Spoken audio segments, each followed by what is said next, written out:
name is Jerome Grant, executive chef at Jackie Restaurant here located in Washington, D.C.'s Navy Yard. Rice plays a big part in my menu here. It's part of my personal story. So take a journey with me throughout the United States to see where our rice comes from farm to table.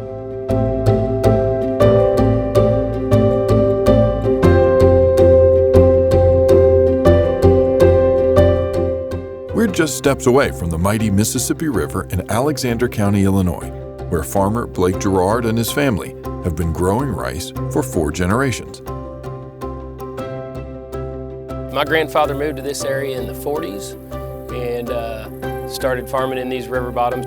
We're in a little oxbow that goes kind of off into Missouri. We're in southern Illinois, but the river bends around us here, and so we're almost surrounded completely, at least on 3 sides, by the Mississippi River. I grow several different kinds of rice.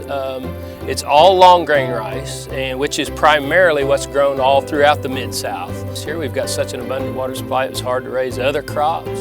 So we started raising rice, and it works really well. We can utilize surface water to irrigate our rice, and that's very efficient. In early spring, farmers prepare their fields using GPS and laser-guided technology to ensure efficient use of the land, energy, and water. Water is vital to rice farming. Throughout the growing process, farmers keep their fields flooded with a few inches of water, which provides nutrients to the rice, helps control weeds, reduces the need to use herbicides, and promotes biodiversity.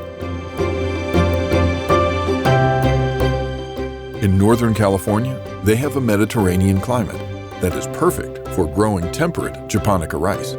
My name is Matthew Sliger. I'm a 3rd-generation California rice farmer. We grow medium grain rice out here, and the California rice industry is quite unique in that we not only produce medium grain rice, but specialty short grain varieties as well. So virtually all sushi restaurants across the United States serve rice that was grown here in California.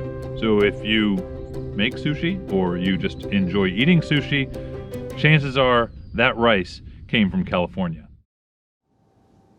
So we heard Blake talk about long grain rice and Matthew talk about short grain rice, but there are dozens of varieties of rice throughout the United States. Everything from jasmine rice to black rice and even my personal favorite, purple rice.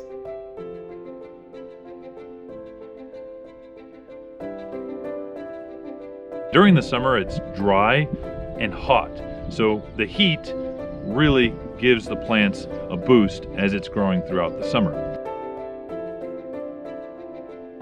Water in California is certainly a hot topic. It's been extremely politicized, and in terms of these extreme fluctuations in weather patterns year after year, it seems as if we're either in an extreme drought or in flooding situations. So we do our best to be extremely efficient with the water that we do have.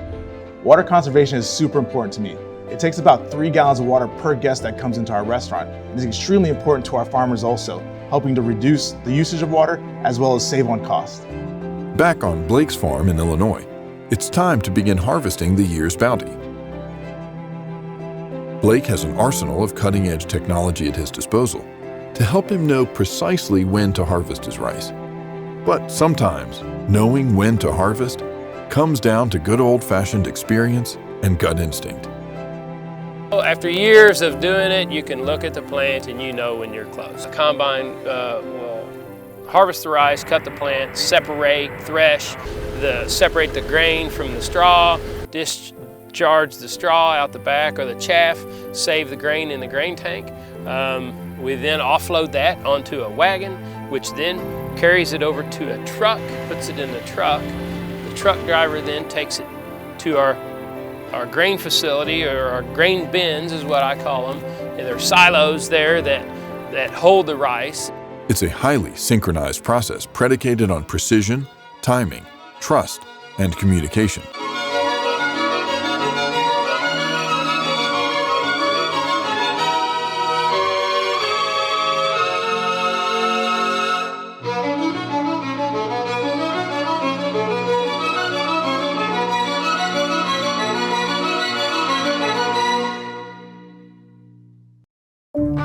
We grow several million acres of rice here in the United States in 6 states: Arkansas, Louisiana, Mississippi, Missouri, Texas, and California. Most people assume that the rice they're eating comes from Asia. But in fact, 80% of the rice Americans eat is grown right here in the U.S. What sets us apart from the rest of the rice that's grown in the majority of the rest of the world is food safety. We've got the safest rice in the world. We can document from farm to table every step and process of the way, which is pretty cool. And farmers are thinking about your kitchens and tables the entire time. You are within a month or two of that rice being on somebody's table. So you've got to be completely aware of how you manage it and what's going on in the environment that could impact that rice crop, because it's going to impact somebody's meal. For a large place like mine, food safety is very important, and it's great to see that it starts off in the fields with our farmers.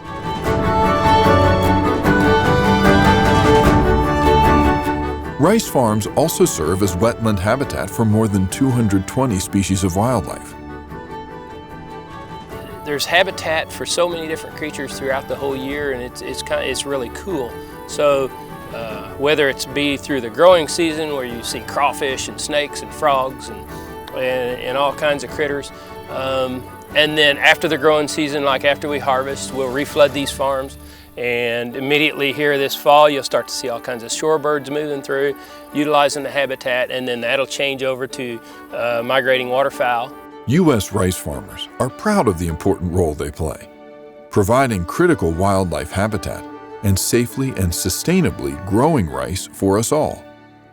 Sustainable farm is constantly analyzing every step you take, every input you take. How is that going to impact the bottom line?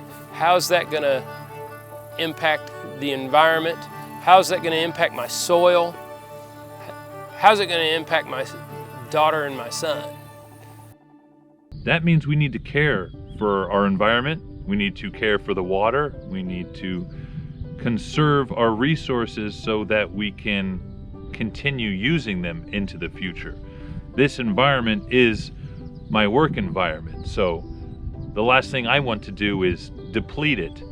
And that's what farming, I think, is all about, is taking what you can from the land and giving back to it. We place sustainability as our priority in this restaurant. Everything from the food that we put out in this kitchen, as well as the cocktails that we make here at the bar behind me. Using U.S. rice in our restaurant is great because it's something that's local. It's something that we don't have to go somewhere else to get. We have great rice here. After a day of harvest, Blake and his team will have collected nearly 10,000 bushels of rice, yielding almost 4.2 million half-cup servings. From the field, the rice goes to bins for drying.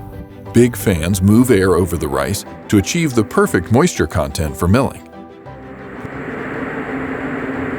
When moisture has reached the ideal level, the rice is loaded into trucks and transported to a mill where it will be refined for human consumption.